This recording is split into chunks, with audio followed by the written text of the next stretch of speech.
Hello बच्चों, नमस्ते, good morning.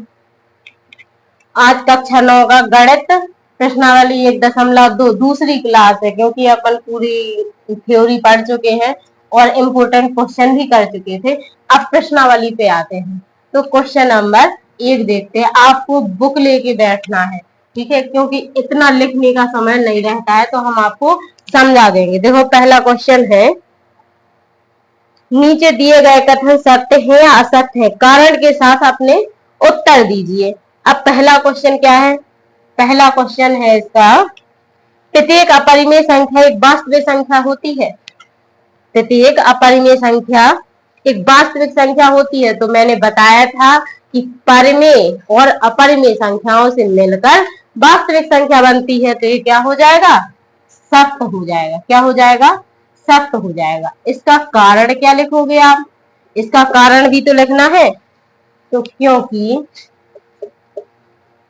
क्योंकि वास्तविक संख्याओं में वास्तविक संख्याओं वास्तविक संख्याओं में अपरिमेय संख्याएं होती हैं। अपरिमेय संख्याएं होती हैं, ठीक है। या ये भी लिख सकते हैं कि अपरिमेय अपरिमेय संख्याओं से वास्तविक संख्याएं बनती हैं। अब चलो दूसरा क्वेश्चन। संख्या रेखा का प्रत्येक बिंदु रूट एम के रूप में होता है, जहां एम एक प्राकृत संख्या है। तो एम प्रत्येक बिंदु रूट एम के रूप में होता है। तो प्रत्येक का कोई मतलब नहीं है, इसीलिए क्या है? असत्य, क्योंकि प्रत्येक नहीं होता है। प्रत्येक का, जैसे √3 है तो उसका वर्ग तो निकलेगा नहीं, जैसे √4 है तो उसका वर्ग निकल आएगा, ठीक है। इसीलिए ये क्या है? असत्य है। तो इसका कारण क्या लिखोगे आप? इसका कारण लिखना है, संख्या रेखा पर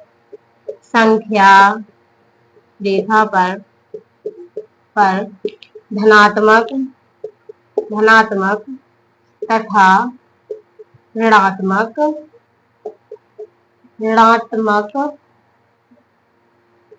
दोनों संख्याएं होती हैं। दोनों संख्याएं होती हैं। दोनों संख्याएं होती हैं, परंतु परंतु प्रत्येक बिंदु एक परंतु प्रत्येक बिंदु एक एक में वर्गमूल में या वर्गमूल संख्या में हो वर्गमूल संख्या में हो, यह संभव नहीं है, या फिर यह जरूरी नहीं है। यह संभव नहीं है। यह संभव नहीं है, ठीक है। अब अगला क्वेश्चन है, प्रत्येक वास्तविक संख्या एक अपरिमेय संख्या होती है। प्रत्येक वास्तविक संख्या एक अपरिमेय संख्या होती है। देखो, प्रत्येक परिमेय और अपरिमेय संख्या वास्तविक संख्या होती है, लेकिन प्रत्येक वास्तविक संख्या एक अपरिमेय संख्या है नहीं। तो इसको क्या लिखेंगे? असत्य। क्या? असत्य, क्योंकि परिमेय अपरिमेय संख्याएं वास्तविक संख्याएं तो है, वास्तविक संख्याएं तो है, लेकिन वास्तविक संख्याएं अपरिमेय संख्याएं नहीं है। तो इसका कारण क्या लिखोगे? क्योंकि वास्तविक संख्याएं संख्याओं में यह वास्तविक संख्याओं में वास्तविक संख्याओं के समूह में परिमेय और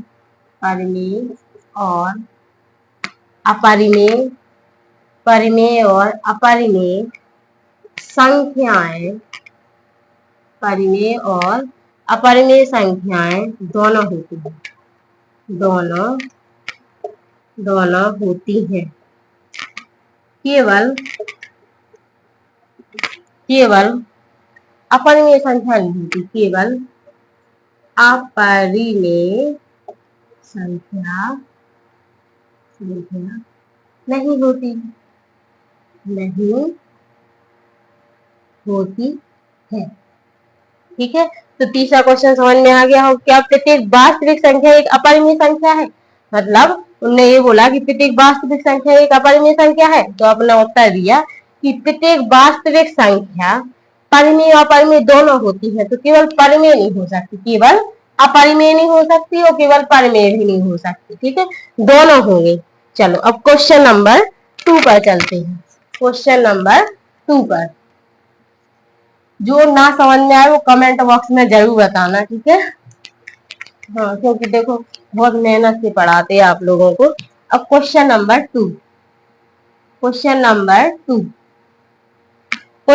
2 क्या है? क्या सभी धनात्मक पूर्णांकों के वर्गमूल अपरिमेय होते हैं? यदि नहीं तो एक ऐसी संख्या के वर्गमूल का उदाहरण दीजिए जो एक परिमेय संख्या है। तो देखो आप जानते हो 9 तक देखना है अपन को। रूट 1 क्या है? इसका वर्गमूल 1 होता है, ये परिमेय है। ये क्या है? परिमेय है। और यहाँ पे लिख देते हम अपरिमेय। तो रूट दो भी अपरिमेय है, रूट 3 भी अपरिमेय है, रूट रूट चार रूट चार का 2 आ जाएगा, इसका मतलब है जी क्या है? परिमेय है। क्या है जी? परिमेय है। ये क्या है? अपरिमेय है जी, सारी अपरिमेय है। ये क्या है? परिमेय है। परिमेय है। ये क्या है? परिमेय है। एक भी परिमेय था, एक भी परिमेय था।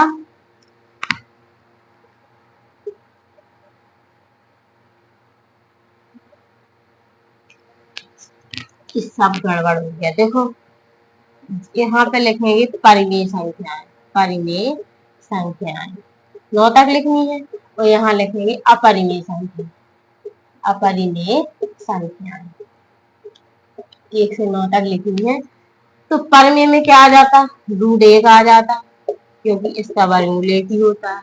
यहाँ पे रूट 2 आ जाता, यहाँ पे रूट 3 आ जाता, यहाँ पे रूट 4 बराबर 2 आ जाता, तो ये परिमेय है।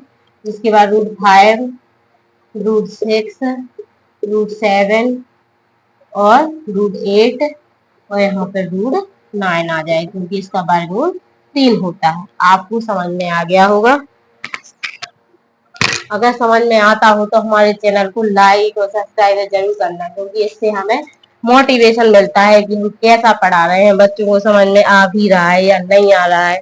चलो अब देखते हैं क्वेश्चन नंबर 3। बहुत ही important, very very important question है।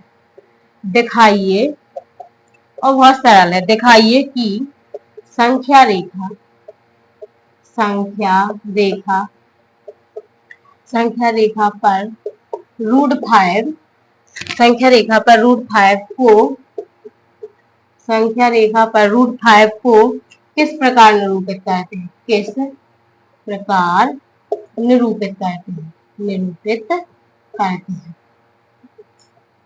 हैं।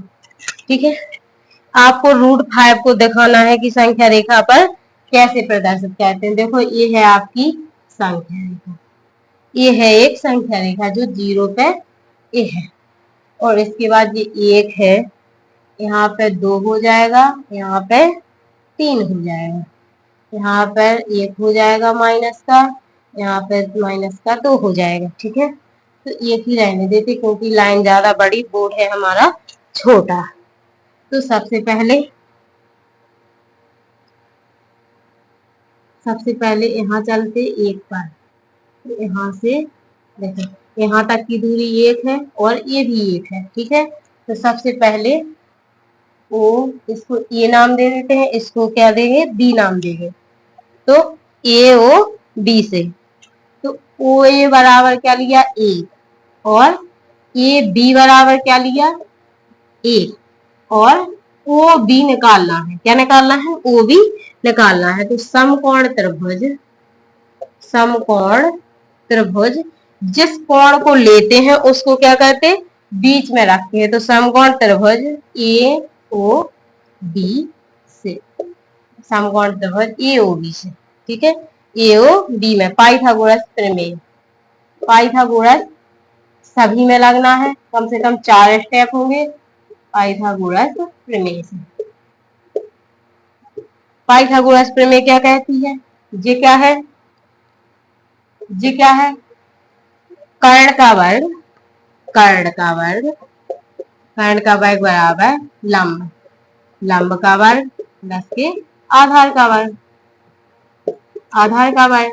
कर्ण क्या है? ओबी, ओबी का स्क्वायर बराबर लंब क्या है? ए बी का स्क्वायर प्लस के आधार क्या है? ओ ए का स्क्वायर। तो इसका मान क्या हो जाएगा? इसका मान तो दिया नहीं है, ए बी का एक और ओ ए का एक, तो O B square, O B का स्क्वायर हटाएंगे तो इस पर दो पर क्या चढ़ जाएगा? रूट। तो ओ बी का मान आ गया √2, ये आ गया √2। अब क्या करेंगे? यहीं से और आगे बढ़ेंगे और इसको कर लेंगे ऐसा, तो ओ बी और यहां मान लेंगे सी, ठीक है। अब इसको करेंगे पुनः, पुनः, पुनः समकोण त्रिभुज, समकोण त्रिभुज जैसा ये लिखा था ए ओ बी से, ऐसे बी ओ सी से, बी ओ सी से और पाइथागोरस प्रमेय से, पाइथागोरस प्रमेय से। आप देखो अपने पास ये भी एक मान लेंगे, ठीक है, और इसको निकालना है। किसको निकालना है? इसको निकालना है। तो देखो आप क्या करेंगे? ओ सी निकालना है तो ओ सी का वर्ग, अब आप कर्ण का वर्ग लंब का वर्ग समझ गए होंगे। ओ सी का वर्ग बराबर ओ बी का वर्ग प्लस बी सी का वर्ग। तो ओ सी तो निकालना ही है, ओ बी कितना है अपना? √2, √2 का वर्ग प्लस के बी सी एक का वर्ग। देखो √2 का वर्ग करेंगे तो 2 ही बचेगा, रूट हट जाएगा और एक 3, ओ सी का स्क्वायर। अब ओ सी का स्क्वायर हटा के इस पे क्या चढ़ जाएगा? रूट। तो ये आ गया आपका √3, √3 आ गया। अब इसको क्या करेंगे? जो सी है इसको और आगे बढ़ाएंगे। क्या करेंगे? इसको और आगे बढ़ाएंगे, तो इसको और आगे बढ़ा